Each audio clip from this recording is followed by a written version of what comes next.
ಮಾಡ್ಕೊಳ್ಳಿ. ಡಾಕ್ಯುಮೆಂಟ್ಸ್ ತೋರಿಸಿ. ಬಾಡಿದ ಸರ್? ಎರಡು ಕಣಯ್ಯ. ಅಯ್ಯೋ ಏನ್ ಸರ್ ಈ ತರ ಪಾಯಿಂಟ್ ಹೊಡಿತಾ ಇದ್ದೀರಿ? ನಮ್ಮೂರ್ ಕಡೆಯವರಾ? ಏಯ್ ನಾನ್ ಮಂಡ್ಯದ್ದು ನಿಮ್ಗೆ ಗೊತ್ತಾಯ್ತು? ಸರ್ ಮುದ್ದೆಗೂ ಮಾತ್ಗೂ ನಮ್ಮೂರೇ ತಾನೇ ಫೇಮಸ್. ಇನ್ಸೂರೆನ್ಸ್ ತೋರ್ಸಪ್ಪ. ಇನ್ಶೂರೆನ್ಸ್ ಸರ್ ಇಲ್ಲೇ ಎಲ್ಲೋ ಇಟ್ಟಿದೆ ಸರ್.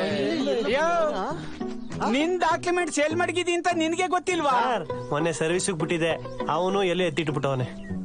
ಸರಿ DL ತೋರ್ಸು. DL ತೋರ್ಸು ಅಂದ್ರೆ ರಾಗ ಎಳಿತಾ ಇದೆಯಲ್ಲಯ್ಯ. ಸರ್ DL ಮಾಡ್ಸಿಲ್ಲ. ನಿಂದು? ನಂದು ಇಲ್ಲ ಸರ್. ಯಾಕಯ್ಯ? ಸರ್ DL ಮಾಡ್ಸಕ್ಕೆ ಅಂತಾನೆ ಹೋಗಿದ್ದೆ, ಆಧಾರ್ ಕಾರ್ಡ್ ಕೇಳ್ಬಿಟ್ರು. ಅಯ್ಯೋ ನಿಮ್ ಹತ್ರ ಆಧಾರ್ ಕಾರ್ಡ್ ಇಲ್ವಾ? ಅಯ್ಯೋ ಆಧಾರ್ ಕಾರ್ಡ್ ಮಾಡ್ಸೋಣ ಅಂತಾನೆ ಹೋಗಿದ್ದು, ವೋಟರ್ ಐಡಿ ಕೇಳ್ಬಿಟ್ರು. ವೋಟರ್ ಐಡಿನೂ ಇಲ್ವಾ? ವೋಟರ್ ಐಡಿ ಮಾಡಿಸ್ಬೇಕು ಅಂತ ಮೊನ್ನೆ ಹೋಗಿದೆ ಸರ್, ರೇಷನ್ ಕಾರ್ಡ್ ಕೇಳ್ಬಿಟ್ರು. ರೇಷನ್ ಕಾರ್ಡು ಇಲ್ವೇನೆಯ? ಸರ್ ರೇಷನ್ ಕಾರ್ಡ್ ಮಾಡ್ಸೋಣ ಅಂತಾನೆ ಹೋದ್ರೆ ಮನೆ ಅಗ್ರಿಮೆಂಟ್ ಪೇಪರ್ ಕೇಳ್ತಾರೆ. ಅಗ್ರಿಮೆಂಟ್ ಪೇಪರ್ ತೋರಿಸ್ಬಿಟ್ಟು ರೇಷನ್ ಕಾರ್ಡ್ ನಮ್ಮಂತ ಬ್ಯಾಚುಲರ್ ಗೆಲ್ಸರ್ ಮನೆ ಕೊಟ್ಟರೆ ಎಲ್ಲ ಫ್ಯಾಮಿಲಿ ಅಂತಾರೆ. ಅಯ್ಯೋ ಪಾಪ ರೋಸೊತ್ತೋಗವ್ರೆ. ಆಮೇಲೆ ಅದಕ್ಕೆ ಒಂದ್ ಮದ್ವೆ ಆಗ್ಬಿಡೋಣ ಅಂತ ಎಣ್ಣೆ ಕೇಳಕ್ ಹೋದ್ರೆ ಕೆಲ್ಸ ಇಲ್ದಿರೋರ್ಗೆ ಎಣ್ಣೆ ಕೊಡಲ್ಲ ಅನ್ಬಿಟ್ರು. ಅಲ್ಲ ಕಣಯ್ಯ, ಒಂದ್ ಕೆಲ್ಸವ ಗಿಟ್ಟಿಸ್ಕೊಂಡು ಮದ್ವೆ ಆಗ್ಬಿಡತ್ತಾನೆ. ಸರ್ ಹೋದ್ ವಾರ ಕೆಲ್ಸಕ್ಕೆ ಅಂತಾನೆ ಹೋಗಿದ್ದೆ, ಎಜುಕೇಶನ್ ಸರ್ಟಿಫಿಕೇಟ್ ಕೇಳ್ಬಿಟ್ರು. ಅಯ್ಯೋ ನೀವ್ ಎಜುಕೇಶನ್ ಮಾಡಿಲ್ವಾ? ಮಾಡಿದೀವಿ ಸಾರ್. ಮಾಡಿ ಸರ್ಟಿಫಿಕೇಟ್ ತಗೊಂಡು ಕೆಲಸ ಕೇಳಕ್ಕೆ ಅಂತ ಹೋದ್ವಾ, 1 ಲಕ್ಷ ಲಂಚ ಕೇಳಿದ್ರು ಸರ್. ಹಿಂಗೆ ಆದ್ರೆ ಬಡವ್ರ ಮಕ್ಳು ಹೆಂಗ್ ಸರ್ ಬೆಳೆಯೋದು?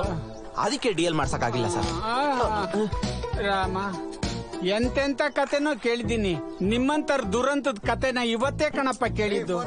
ಸರ್ ಎನ್ಕ್ವೈರಿ ಎಲ್ಲ ಮುಗಿತೇನ್ರಿ? ಸರ್ ಈ ನನ್ ಮಕ್ಳ ಹತ್ರ ಡಾಕ್ಯುಮೆಂಟ್ಸೇ ಇಲ್ಲ ಸರ್. ಹೌದಾ? ಬೇರೆ ಗಾಡಿ ಚೆಕ್ ಮಾಡೋಗ್ರಿ ಹಿಂದೆ. ಎಂತೆಂತವ್ರವ್ರಪ್ಪ. 500 ತಳ್ಳಿ ಹೋಯ್ತಾ ಇರಿ. ಇದೇನಿದು ನೋಟ್ ಎಲ್ಲ ಒದ್ದೆ ಆಗ್ಬಿಟ್ಟದೆ. ಸರ್ ನಿಮ್ಮನ್ನ ನೋಡಿದ್ಮೇಲೆ ಮೇಲೆ ಕೆಳಗೆಲ್ಲ ಬೇವತ್ತು ಬಿಟ್ಟೆ ಸರ್. ಓತೋತು ಗಬ್ ನನ್ ಮಗ. ಡಿಕ್ಕಿಲ್ ಏನೈತೆ? ಡಿಕ್ಕಿಲಿ ಡೆಡ್ ಬಾಡಿ ಐತೆ, ಅವ್ರಿಗೂ ಹೇಳೋದು. ಅಲ್ರೋ ತಮಾಷೆ ಮಾಡಕ್ ಒಂದ್ ಮಿತಿ ಬೇಡವಾ? ಅಯ್ಯೋ ಪೋಲಿ ಮುಂಡವ, ಹೊರಡಿ. ಆ ಪೊಲೀಸ್ ಅವ್ರನ್ನ ಯಾಮರ್ಸ್ಬಿಟ್ಟು ಇನ್ನೇನ್ ಮುಂದೆ ಹೋಗ್ಬೇಕು ಸರ್? ಇಬ್ರು